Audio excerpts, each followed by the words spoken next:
세상에. 피를 철철 흘리잖아. 진짜 저러다 죽는 거 아니야? 여기 호주의 한 들판에서 들개떼와 진돗개가 격렬한 몸싸움을 하고 있습니다. 그런데 진돗개 주인으로 보이는 이 여성은 피 흘리는 진돗개를 보며 구경만 할 뿐 오히려 잘 됐다는 듯 지켜보고 있는데요. 과연 이곳에서는 무슨 일이 있었던 것일까요? 잠깐 시작하기 전 구독, 좋아요는 영상 제작에 큰 힘이 됩니다. 본 내용은 해외 커뮤니티 레딧에 올라온 사연을 재구성하였습니다. 그럼 오늘의 사연을 시작해보겠습니다. 안녕하세요. 제 이름은 사라입니다. 저는 미국 오하이오주의 작은 도시에서 간호사로 일하고 있어요. 3년 전 제 인생에서 가장 큰 비극이 찾아왔습니다. 사랑하는 부모님을 갑작스런 교통사고로 잃게 되었죠. 저에게 남은 가족이 없었기에 저는 완전히 혼자가 되었습니다. 그때 느낀 상실감과 고독감은 이루 말할 수 없었어요. 시간이 흘러도 그 슬픔은 쉽게 사라지지 않았고 제 마음속 깊은 곳에 상처로 남아 있었습니다. 그 후 제 인생은 평범했어요. 매일 아침 병원으로 출근하고 퇴근 후엔 집에서 쉬는 무료한 일상의 연속이었죠. 하지만 그때 제 인생을 완전히 바꿔놓은 사건이 일어났습니다. 그날도 평소와 다름없는 출근길이었어요. 그런데 병원 주차장에 차를 세우고 나오자 구석에서 무언가가 움직이는 게 보였습니다. 가까이 다가가 보니 그건 작고 여윈 강아지였어요. 온몸은 상처투성이에 겁에 질린 눈으로 저를 바라보고 있었죠. 저는 그 자리에서 바로 지나칠 수가 없었습니다. 그 강아지의 눈에서 뭔가 특별한 것을 느꼈거든요. 마치 두려움 속에서도 도움을 간절하게 바라는 눈망울이었어요. 저는 결국 망설임 없이 그 강아지를 데리고 근처 동물병원에 들어가 도움을 요청했습니다. 다행히 그 병원에는 수의사 친구가 있어서 강아지의 상태를 빠르게 확인할 수 있었습니다. 검사 결과 강아지는 심각한 영양실조 상태였고 여러 군데 상처가 있었어요. 하지만 생명에는 지장이 없다는 걸 알고 안도했죠. 강아지를 마땅히 맡길 곳이 없었던 저는 퇴근 후 집으로 데려왔습니다. 그날 이후로 제 일상은 완전히 바뀌었습니다. 혼자 살고 있던 집에 저를 반겨주는 강아지가 있다니 너무 행복했어요. 퇴근 후엔 항상 그 강아지를 돌보는 일이 최우선이 되었죠. 처음엔 경계하던 강아지도 점차 저를 신뢰하기 시작했어요. 그리고 얼마 지나지 않아 저는 그 강아지를 정식으로 입양하기로 결심했습니다. 이름은 희망이라고 지었어요. 한국어로 희망이라는 뜻이죠. 왜 하필 한국어로 지었냐고요? 그건 바로 희망이가 진돗개였기 때문이에요. 처음엔 몰랐지만 수의사 친구가 알려줬어요. 희망이의 특징이 한국의 진돗개와 매우 흡사하다고요. 진돗개라는 견종에 대해 알면 알수록 저는 희망이에게 매료되었습니다. 충성심이 강하고 영리하며 용맹한 개라고 하더라고요. 희망이와 함께하는 시간이 늘어갈수록 저는 점점 더 한국과 진돗개에 대해 깊이 빠져들게 되었어요. 심지어 한국어도 조금씩 배우기 시작했답니다. 희망아 사랑해 라고 말하는 법도 배웠어요. 시간이 지나자 희망이는 완전히 달라졌습니다. 건강을 되찾은 것은 물론 성격도 활발해졌죠. 매일 아침 저를 반갑게 맞이하고 퇴근할 때면 항상 문 앞에서 기다리고 있었어요. 희망이의 충성심과 애정은 정말 놀라웠습니다. 제가 아플 때면 제 곁을 한시도 떠나지 않고 지켜주었죠. 그런 희망이를 버린 사람이 있다는 게 정말 믿기지 않았습니다. 그러던 어느 날 저는 희망이와 함께 호주로 휴가를 떠나게 되었어요. 고요한 자연 속에서 잠시나마 일상의 복잡한 생각들을 내려놓을 수 있었죠. 희망이도 넓은 들판을 마음껏 뛰어다니며 행복해 보였습니다. 하지만 그 평화는 오래가지 않았습니다. 갑자기 주변이 이상할 정도로 조용해졌습니다. 새들의 지저귐도 바람소리도 들리지 않았고 그 순간 불안감이 스며들기 시작했죠. 희망이도 무언가 이상하다는 걸 눈치챈 것 같았어요. 희망이는 귀를 쫑긋 세우고 주위를 경계하더니 낮게 으르렁거렸습니다. 그때 숲속 멀리서 무언가가 움직이는 소리가 들렸어요. 그리고 그 소리는 점점 가까워지고 있었습니다. 순간 제 심장이 쿵하고 내려앉았어요. 그 소리는 다름 아닌 야생 들개무리가 우리 쪽으로 빠르게 다가오고 있었던 겁니다. 저는 희망이에게로 시선을 돌렸습니다. 희망이는 이미 자세를 낮추고 있었고 그 눈빛은 저를 지키겠다는 결심으로 가득 차 있었습니다. 무슨 일이 일어나고 있는지 이해하기도 전에 들개 5마리가 우리 앞에 모습을 드러냈어요. 그들은 날카로운 이빨을 드러내며 으르렁거렸고 저와 희망이 사이의 거리는 한순간에 좁혀졌습니다. 저는 공포에 질려 도망치려 했지만 발이 움직이지 않았어요. 하지만 희망이는 달랐습니다. 희망이는 망설임 없이 제 앞으로 뛰어나갔어요. 그 순간 저는 희망이가 저를 지키기 위해 이 싸움을 피하지 않을 거라는 걸 알 수 있었습니다. 저는 들깨무리 앞에서 공포에 질려 있었고 순간 그들 중 한 마리가 맹렬히 으르렁거리며 저를 향해 달려오기 시작했어요. 저는 본능적으로 뒤로 물러섰지만 들깨가 너무나도 빠른 속도로 다가왔습니다. 저는 순간 놀라며 옆으로 비틀거렸고 그만 발이 미끄러지며 넘어졌습니다. 날카로운 통증이 다리를 타고 올라왔어요. 발목이 꺾였는지 움직일 수 없었고 공포와 고통이 한꺼번에 밀려왔습니다. 하지만 그 순간 제가 다친 것을 본 희망이는 온몸에 털이 곤두서더니 순식간에 저를 공격했던 들깨의 목덜미를 물어버렸습니다. 그리고 희망이는 들깨들을 향해 전력을 다해 달려들었어요. 곧이어 들깨무리와 격렬한 싸움이 시작되었습니다. 그 작은 몸에서 어떻게 그런 힘이 나오는지 모를 정도로 희망이는 강한 기세로 들깨떼에 맞서 싸웠어요. 희망이는 한 마리씩 빠르게 공격하며 들깨들을 하나씩 제압해 나갔어요. 그의 눈에는 분노와 결연한 의지가 가득했습니다. 저를 지키겠다는 강한 책임감과 분노가 그를 강하게 만든 것이죠. 들깨들이 하나둘 희망이의 맹렬한 공격에 밀리기 시작했습니다. 희망이는 날렵하게 몸을 움직이며 들깨들의 허점을 집요하게 공략했어요. 들깨들이 아무리 달려들어도 희망이는 빠르게 몸을 피하고 그들의 목덜미나 다리를 향해 정확한 공격을 퍼부었습니다. 그 작은 몸에서 나오는 날카로운 기세는 들깨무리에게 공포를 심어주는 듯했어요. 저는 주저앉은 채 그 믿을 수 없는 광경들을 그저 지켜볼 수밖에 없었습니다. 희망이는 저를 위해 온몸을 바쳐 싸우고 있었어요. 결국 들깨들의 우두머리가 쓰러지자 나머지 들깨들은 두려움에 사로잡힌 듯 슬슬 뒤로 물러나더니 결국 숲속으로 도망치기 시작했습니다. 전투가 끝나고 희망이는 힘겹게 숨을 몰아쉬며 저에게 돌아왔어요. 그의 눈빛에는 여전히 저를 걱정하는 마음이 담겨 있었습니다. 저는 손이 부들부들 떨리고 온몸이 아팠지만 희망이가 무사하다는 사실에 그저 안도의 눈물이 흘렀습니다. 하지만 현실은 냉혹했어요. 제 발목은 여전히 움직일 수 없었고 통증이 점점 더 심해졌습니다. 발목이 심하게 부러진 것 같았어요. 희망이도 여러 군데 상처를 입었지만 자신보다 제가 더 걱정되는 듯 제 얼굴을 바라보며 제 손을 핥고 있었습니다. 저는 그런 희망이를 보면서 자꾸 눈물이 흘렀습니다. 어떻게든 여기서 벗어나야 한다는 생각이 들었습니다. 가까운 마을까지는 꽤 거리가 있었고 저 혼자서는 그곳까지 갈 수 없었어요. 안타깝게도 넘어지면서 휴대폰이 깨지는 바람에 연락도 전혀 할 수가 없었죠. 한참을 고민하던 중 희망이가 저를 가만히 쳐다보더니 갑자기 방향을 바꾸어 숲속으로 뛰어가기 시작했습니다. 그제야 저는 이해할 수 있었어요. 희망이는 저를 구하기 위해 도움을 찾으러 가는 것이었습니다. 저는 희망이가 무사히 돌아오길 바라며 그 자리에 남겨졌습니다. 한참 동안 혼자 앉아있는 동안에도 발목은 더욱 아파왔고 들깨무리가 다시 돌아올까 두려움이 엄습했습니다. 시간이 얼마나 지났을까요? 멀리서 사람들의 소리가 들려오기 시작했습니다. 그리고 그들과 함께 희망이가 앞장서서 달려오고 있었어요. 희망이가 숲속에서 도움을 찾아 마을 사람들을 데려온 거였죠. 저는 희망이를 보자마자 안도의 눈물이 쏟아졌습니다. 마을 사람들은 저를 부축해 일으켜주고 희망이를 칭찬하며 부드럽게 쓰다듬어 주었습니다.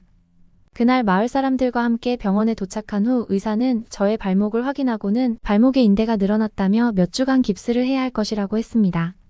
희망이도 함께 병원에서 치료를 받게 되었어요. 다행히도 큰 부상은 아니었지만 여러 군데 찢어진 상처와 피로로 인해 휴식이 필요하다고 했습니다. 희망이는 그날 저를 위해 모든 것을 걸고 싸웠습니다.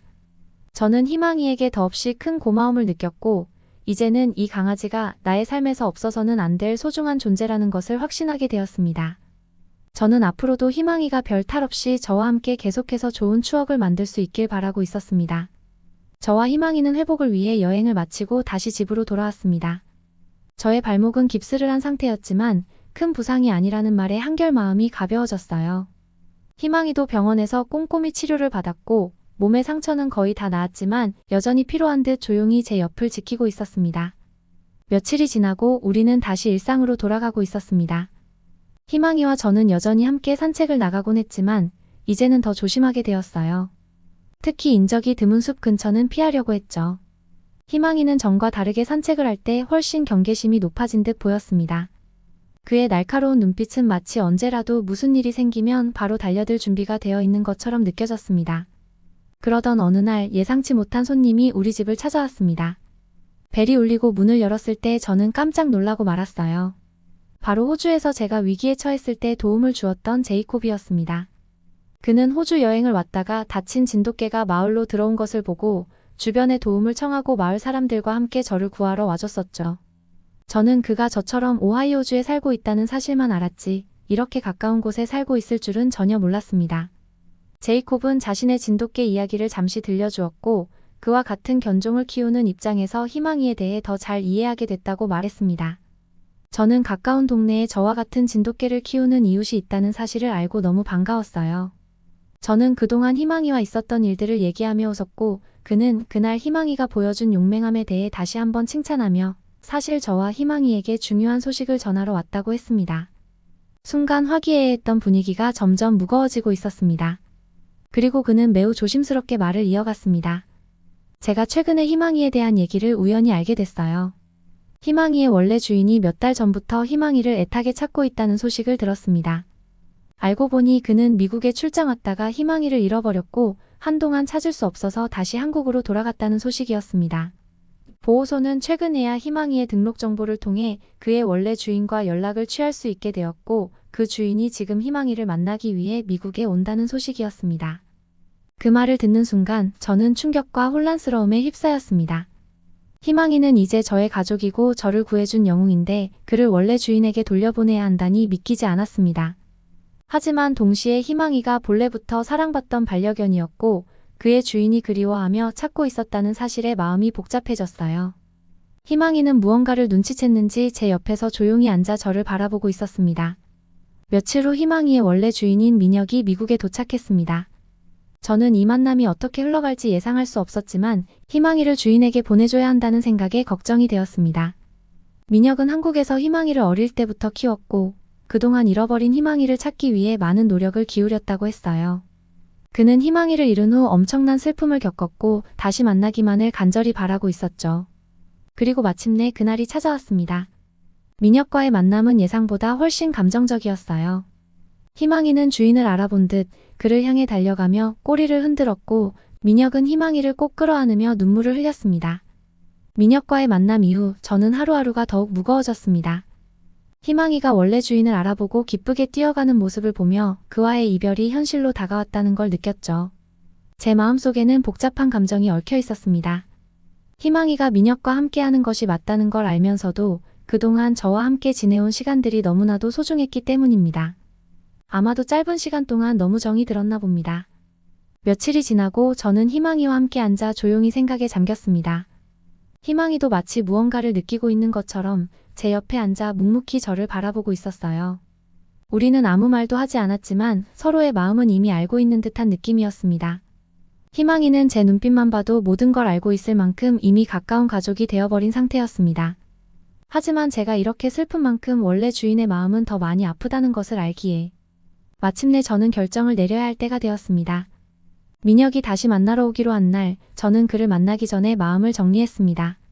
그의 이야기를 들으면서 희망이가 얼마나 소중한 존재였는지 그리고 그를 찾기 위해 얼마나 오랜 시간 동안 기다려왔는지를 알 수 있었으니까요. 민혁은 눈물을 흘리며 희망이에게 말했죠. 너 없이는 아무것도 할 수 없었어. 다시 만날 수 있을 거라고 항상 믿었어. 그의 말을 들으면서 저 역시 눈시울이 붉어졌습니다. 저는 깊은 한숨을 내쉬며 마음을 다잡았습니다. 희망이는 당신의 반려견이에요. 그를 잃어버린 시간이 얼마나 힘들었는지 이해해요. 저는 잠시 말을 멈추고 희망이를 바라보았습니다. 희망이는 여전히 저와 그의 사이를 오가며 묵묵히 우리를 지켜보고 있었죠. 저도 희망이에게 너무나 많은 도움을 받았어요. 이 아이가 없었다면 저는 가족을 잃은 슬픔을 이기지 못했을 거예요. 그동안 희망이는 저의 가족이었고 저의 삶을 다시 밝게 만들어준 존재입니다. 저는 희망이를 바라보다가 다시 민혁에게 시선을 돌리며 말을 이어갔습니다. 그래서 제가 하고 싶은 말은 이제 희망이는 당신에게 돌아가지만 당신이 출장 올 때마다 제가 희망이를 볼 수 있을까요? 그 순간 민혁의 얼굴에는 당황한 기색이 스쳤습니다. 그는 잠시 생각에 잠기더니 고개를 끄덕였습니다. 물론이죠. 사실 희망이가 이렇게까지 당신을 좋아하는 걸 보니 저도 미국에 올 때마다 데려와야 할 것 같습니다. 저는 앞으로 희망이와 떨어져 지낼 것을 생각하자 마음이 아팠지만 민혁의 결정에 정말 고마웠습니다. 그날 밤 저는 희망이와 함께하는 꿈을 꾸며 기도했습니다. 며칠 후 민혁은 한국으로 돌아가기 전 저의 집에 들렀고 제이콥도 자신이 키우는 진돗개와 함께 방문했어요. 제이콥의 진돗개는 이름이 태양이었는데 제이콥은 태양이와 희망이를 함께 놀게 해주고 싶다고 했습니다. 태양이는 희망이와 성격도 비슷하고 외모도 닮아서 두 강아지는 마치 오래된 친구처럼 금세 친해졌습니다. 그날 희망이와 태양이는 함께 마당을 뛰어다니며 꼬리를 흔들고 마치 어린 시절로 돌아간 듯한 천진난만한 모습이었어요. 민혁은 그 모습을 흐뭇하게 바라보며 웃었고 저는 즐거우면서도 한편으로는 너무 초조했어요. 이 시간이 지나면 희망이도 한국으로 떠날 테니까요. 그때 민혁은 잠시 제 앞으로 다가와 저에게 조심스레 말했어요. 사실 요즘 고민이 많았어요. 한국으로 돌아가서도 언제 다시 미국에 출장을 오게 될지 모르니까요. 하지만 미국 지사에서 일할 기회가 생겼다는 연락을 받았습니다. 만약 제가 미국에서 일하게 된다면 사라 씨도 희망이와 자주 볼 수 있을 것 같아요. 저는 그 말을 듣고 깜짝 놀랐습니다. 제 기도가 통했던 것일까요? 희망이와 떨어지지 않을 수도 있다고 하니 가슴이 벅차고 눈물이 날 것만 같았습니다. 민혁이 미국에 계속 머물게 된다면 희망이를 더 자주 볼 수 있을 뿐만 아니라 우리 모두가 한 가족처럼 지낼 수 있을 것입니다. 제이콥도 웃으며 말했어요. 이참에 정말 미국으로 정착하셔야 되겠는걸요? 태양이와 희망이가 친구로 지내게 될 생각을 하니 정말 기뻐요. 민혁은 결국 미국에서 일하는 결정을 내렸습니다.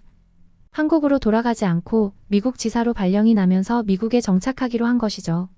그 덕분에 저는 희망이와 함께 할 수 있는 더 많은 시간을 얻게 되었습니다. 희망이는 이제 저와 민혁, 제이콥 모두에게 소중한 가족이 되었고 태양이와도 절친한 친구가 되었어요. 하지만 함께하면서 겪은 위기 상황도 있었답니다. 한동안은 모든 것들이 순조로웠죠. 민혁은 미국 지사에서의 생활에 완전히 적응했고 우리와 더 자주 만나며 함께 시간을 보냈습니다. 우리는 주말마다 두 강아지를 데리고 함께 산책하거나 캠핑을 가곤 했습니다. 희망이와 태양이가 함께 뛰어노는 모습은 늘 우리에게 행복을 선물해 주었죠. 그러던 어느 날 예상치 못한 사건이 발생했습니다. 그날도 여느 주말처럼 저희들은 희망이와 태양이를 데리고 근처 숲으로 산책을 나가기로 했습니다. 두 강아지는 들판에서 자유롭게 뛰어다니며 너무나도 행복해 보였어요. 우리가 그들을 지켜보며 웃고 있는 동안 태양이가 갑자기 다른 방향으로 달려가기 시작했습니다. 처음에는 별일이 아니라고 생각했지만 희망이도 곧바로 태양이를 따라 숲속으로 사라져버린 겁니다. 순간 우리는 모두 당황했어요. 두 강아지가 동시에 방향을 바꿔 사라지다니 이건 전혀 예상치 못한 일이었거든요. 우리 셋은 서둘러 그들을 찾으러 숲으로 들어갔습니다. 이름을 불러보았지만 희망이와 태양이는 보이지 않았습니다. 마음이 급해지기 시작했죠. 숲은 꽤 넓고 아이들이 어디로 갔는지 알 수 없었기 때문입니다. 한참을 헤매며 아이들을 찾아다니던 중 갑자기 멀리서 희망이의 짖는 소리가 들려왔습니다. 그 소리는 위급한 상황에서 희망이가 내는 소리였습니다. 우리는 그 소리를 따라 전력을 다해 달려갔습니다. 숲속 깊은 곳에 도착했을 때 믿기 힘든 장면이 펼쳐졌습니다. 희망이와 태양이가 무언가를 둘러싸고 있었는데 그것은 바로 야생 멧돼지였습니다. 그 옆으로는 다친 새끼 강아지가 보였습니다. 아마도 멧돼지에게 공격을 당한 것 같았습니다. 멧돼지는 두 강아지를 향해 으르렁거리며 위협적인 자세를 취하고 있었고 희망이와 태양이는 멧돼지의 공격을 막아내려고 한치의 물러섬도 없이 맞서고 있었습니다. 우리는 공포에 휩싸였죠. 멧돼지는 워낙 강하고 위험한 동물이었기 때문에 희망이와 태양이는 둘 다 큰 위험에 처해 있었던 겁니다.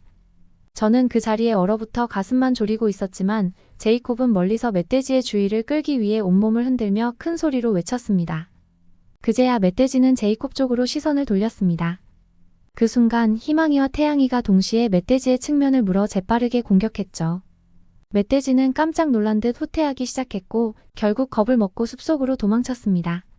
우리는 곧이어 안도의 숨을 내쉬며 희망이와 태양이에게 달려갔습니다. 다행히 두 강아지는 큰 부상 없이 멧돼지로부터 스스로를 지켜냈습니다. 희망이와 태양이는 정말 강하고 용감한 진돗개였어요. 우리는 다친 강아지를 보호소에 인계한 후 집으로 돌아갔습니다. 그날 이후 우리는 두 번 다시 강아지들을 무리하게 풀어놓지 않기로 다짐했습니다. 저는 그동안 들깨떼와 멧돼지를 제압한 희망이를 보며 진돗개가 얼마나 우수하고 용맹한 견종인지 더욱 깊이 이해하게 되었습니다. 희망이가 가진 이 지혜와 결단력은 결코 우연이 아니었습니다. 한국의 전통 견종으로 오랜 세월 동안 주인과 가정을 지켜온 진돗개가 가진 자연스러운 특성이었습니다. 저는 앞으로도 희망이와 함께 많은 추억을 만들어갈 것입니다. 오늘의 사연 잘 보셨나요? 미국 오하이오주에서 진돗개를 입양한 사라 씨의 아름다운 사연이었습니다. 즐겁게 보셨다면 댓글로 여러분의 소감을 남겨주세요. 구독, 좋아요, 알림 설정은 저에게 큰 힘이 됩니다. 지금까지 다양한 해외 감동 사연을 읽어드리는 땡큐 코리아 TV였습니다. 끝까지 시청해주셔서 감사합니다.